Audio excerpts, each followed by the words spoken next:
and Bruno. And then Bruno, you're going to take our last question of the year with you. Oh, And then this is from, yeah. So this one is from another agent. So thank you to our agents once again. And it goes, if a written offer is received on an apartment that is currently rented out fully furnished until end October 2024, and the transfer into the new owner's name is set to take place March 2024, must the seller legally leave the furniture behind until the end of the lease when the new terms can be negotiated? What are the seller's options here? The buyers, by the way, are in favor of the tenant staying and do not want to lose the tenant as they are buying the property as an actual investment. Bruno? So simple answer, I would first have a conversation with the seller regarding this, just to try to figure out what's going through the seller's mind. So let's divide this question into two quickly, right?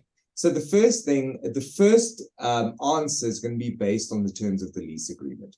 So remember, with immovable property, if a person sells immovable property to somebody else and there's an existing lease agreement, through the principles of huur, gaat, voor, koop, the lease moves from one person to the other. So we all know this, we've discussed it a million times, right? So that's given.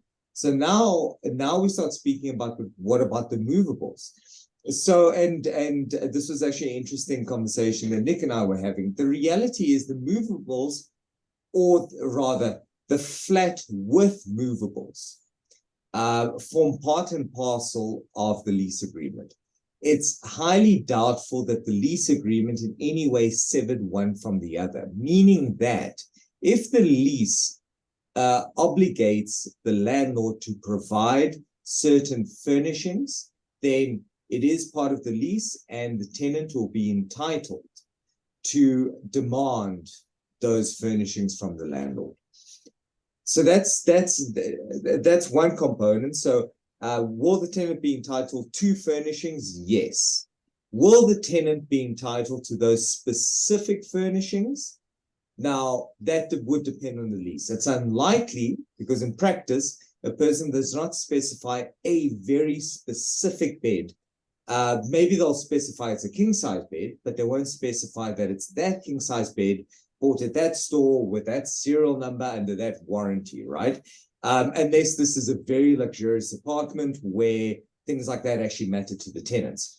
So if the lease agreement does not specify the items specifically, but specifies the items that should be there, then arguably the furnishings or the furniture need not form part of the sale, but the landlord, the new owner will be obligated to ensure that he performs in terms of the lease, which may involve refurnishing the apartment, right?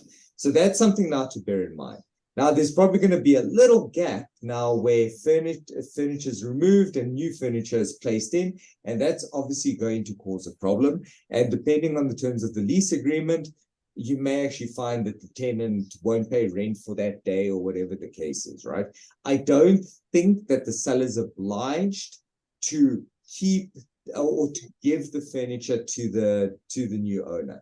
And I don't think that the new owner will be obliged to demand that he receive it, but the tenant will. And it doesn't matter where he claims it from, the tenant will get furniture one way or another. The second component to this is the sales component. Now, is the purchaser entitled to claim the furniture from the seller? That you'd look at the sale agreement of the property.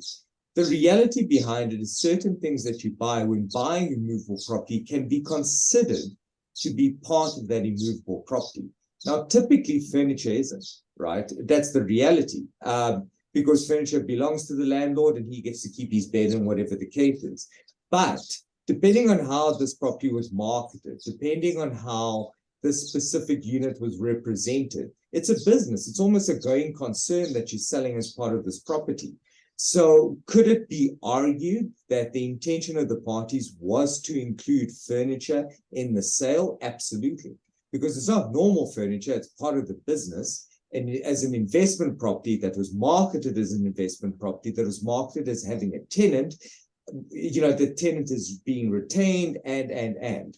So there is an argument to be made that the purchaser could claim from the seller this furniture as part of the sale, deeming it to have been included in the object of the sale. If the sale agreement's silent, you could try read it in, but yeah, it does become difficult because if it's not in writing, you'd have to look at specific clauses. You'd have to try and argue that it's a fixture or some kind of, it should be there with some degree of permanency. So I'm not saying it's an easy argument. I'm just saying it's an argument. So yeah, I hope that answers the question somewhat. Right. Okay. Thank you very much, Bruno. And that does bring us to the end of this year's episode. Thank you very much. Thank you everybody for watching. Wishing everybody a safe Merry Christmas and a nice and good return in the new year. Thank you, guys. Nice. Thanks, guys.